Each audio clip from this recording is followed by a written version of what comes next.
Mirasee. I'm Brynne Tillman, and you're listening to Making It. I run a business called Social Sales Link, and we help sales professionals and entrepreneurs leverage LinkedIn to start more conversations on a consistent basis. So from very early on, I was in sales. I didn't have a name for it. I didn't recognize it as sales, but I knew that if I could build rapport with people, I could understand how they work, what they need, how they felt. I could get what I needed based on how they reacted. Now that sounds very manipulative, but in the world of sales, really our job generally is to identify a gap and see if we can fill that gap. So my very first job after babysitting, which by the way, I walked around from house to house on my block, letting people know that I was available for babysitting, and I was full after school, weekend nights. I had a great little babysitting career. And then when I turned 14, I could get a real job. So I got a job as a waitress, and because I knew I could make lots of tips. And at a very young age, at 14, I recognized if I could introduce delicious appetizers and desserts to my patrons, I would have a larger tip. So I was in sales.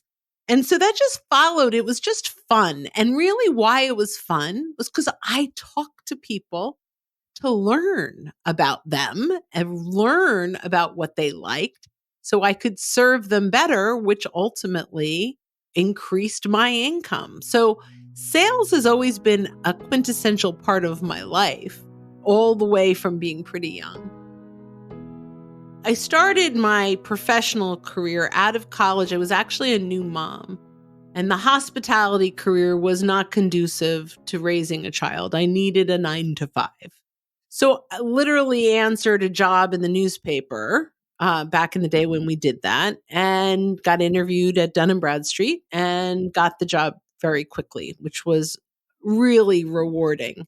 So when I got a little bored, I started asking questions to the callers and finding out how they were using the credit reports, identifying gaps that they had that these credit reports were solving, and ultimately helping them by purchasing other reports that could help them succeed better in their business, information on companies that were buying from them.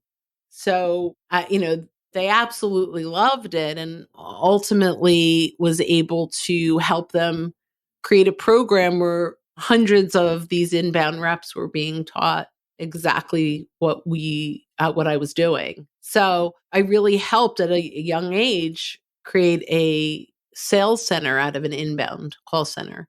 Then I got promoted, and sales has now been in every role since.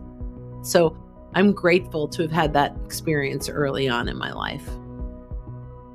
I remember staring at a customer's overflowing Rolodex when I was sitting on the other side of his desk, thinking if I could get my hands on that for 20 minutes, I could identify who he knew that I wanted to meet, ask for introductions, and I wouldn't have to cold call anymore.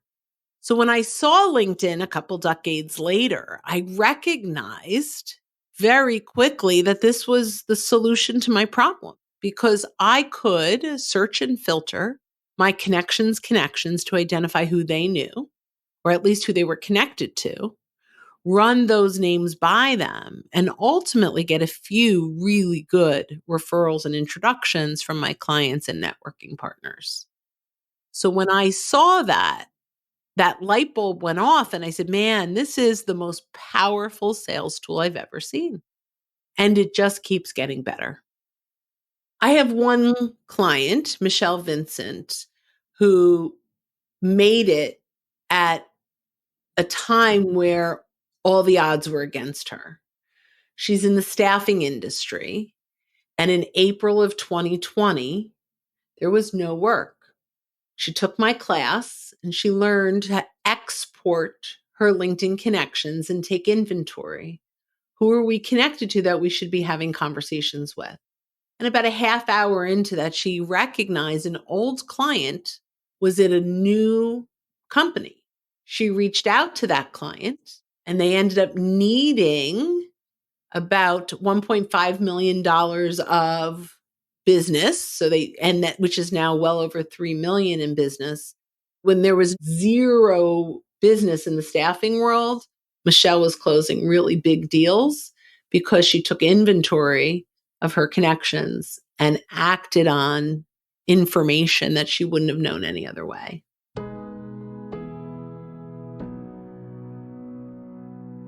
Everybody says when you start a business, you have to start with the end in mind. What is your exit strategy? And it's just something I never really plotted out. And my company seems to morph based on what my clients need.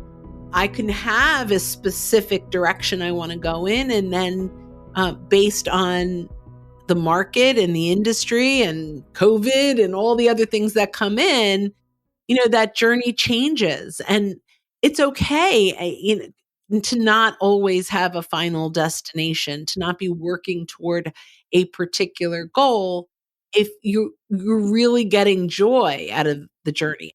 Ultimately, that's making it. At the end of the day, making it is when three things happen in your career. You're doing what you love, you're really, really good at it, and people will pay you for it. And if you can do those three things, you're making it.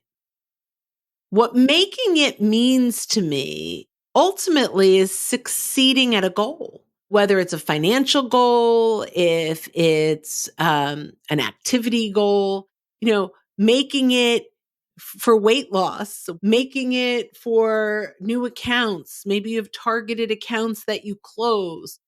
You're like, wow, that was awesome. I did it, right? I did it. That's making it. And it doesn't have to be your first $1 million. There are lots of things that'll lead to your first $1 million. It doesn't have to be closing the biggest account, but it might be having the biggest account say wonderful things and introduce you to other people. So there's lots of making it moments.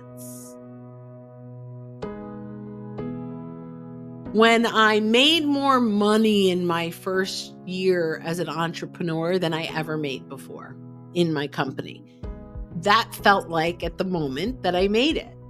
When I had a huge client renew with me, right? So I had the first year and then big contract, like career-changing contract. And then I didn't have to sell them on the next year. They were just like, okay, let's do this again. I felt like I made it. When I hired my first employee, and then when I woke up and said, hey, I have a team, I felt like I made it. And right now, I am so proud of where our company is and the value that we bring to our clients and to our community as a whole. So in the moment, I could say, man, I made it. But next year, making it might look a little different. And, there are other areas where we make it. Like we have, we set a business plan in place and we exceed our goals. We feel like we made it.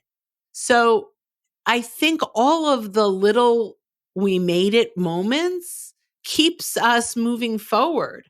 So will there ever be a time where I can just say, I absolutely made it and I'm done? Yeah, maybe 15 years from now when some big company buys Social Sales Link and I'm able to retire, that might be the last I made it moment, at least career-wise. But for now, I hope I get lots more of I made it moments. I'm Brynne Tillman, and you've been listening to Making It. You can find me on LinkedIn, and you can download and watch videos and listen to other podcasts in our free library at socialsaleslink.com/library.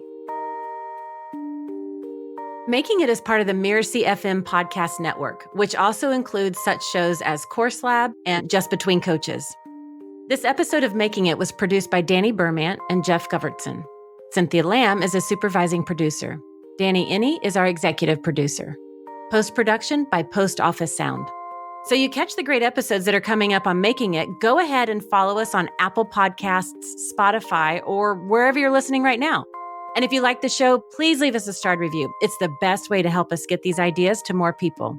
Thank you, and we'll see you next time.